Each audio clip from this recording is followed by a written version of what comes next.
মানে যে সিগারেট খায় প্রকাশ্যে মানুষ দেখছে এটা অন্যায়, ও যদি এটাকে ভয় পাইত যে আমার এই অন্যায় সাক্ষী মানুষ হচ্ছে,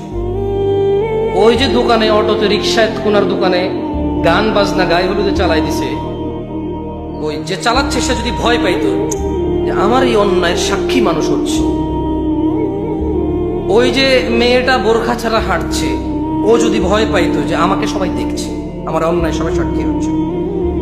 ওই যে ছেলেটা জনসম্মুখে মেয়েটার দিকে এভাবে তাকিয়ে আজে বাজে কথা বলতেছে বন্ধু বন্ধু, ওর বন্ধু যেটা শুনছে, ওর বন্ধু যেটা সাক্ষী হচ্ছে, যদি ও এটাকে ভয় পাইতো মানে আল্লাহর ভীতি অবলম্বন করতো, আল্লাহ বলছে যে লাফাতাহনা আলাইহিম বারাকাতিম মিনাস সামা, যদি জনবসতির লোকগুলা আল্লাহর ভীতি অবলম্বন করত তাইলে আল্লাহ তাদের জন্য আসমান আর জমিনের কল্যাণ উন্মুক্ত করে দিত। আল্লাহ করবে না, আল্লাহ করেনি। আল্লাহ বলছে যদি এরা আল্লাহ ভীতি অবলম্বন করত গুনাহ করার সময়,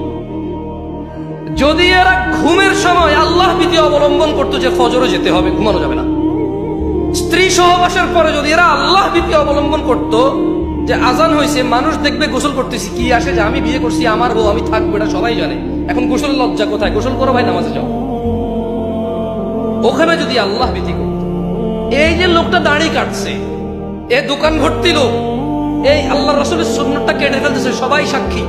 হাজার হাজার মানুষের সামনে চলাফেরা করে, ও যদি ওখানে আল্লাহ ভীতি করতো যে দাড়িটা কাটতেছি গুনার কাজ, সবাই সামনে সবাই সাক্ষী, আবার আমি এটা কেটে ফেলতেছি, আল্লাহ ভীতি যদি অবলম্বন করত, আল্লাহ বলছেন যে লাফাতাহনা আলাইহিম, এই লোকগুলা যদি অপরাধের সময় আল্লাহকে ভয় করত, এই লোকগুলা যদি নেকি করত আল্লাহর ভয়ে,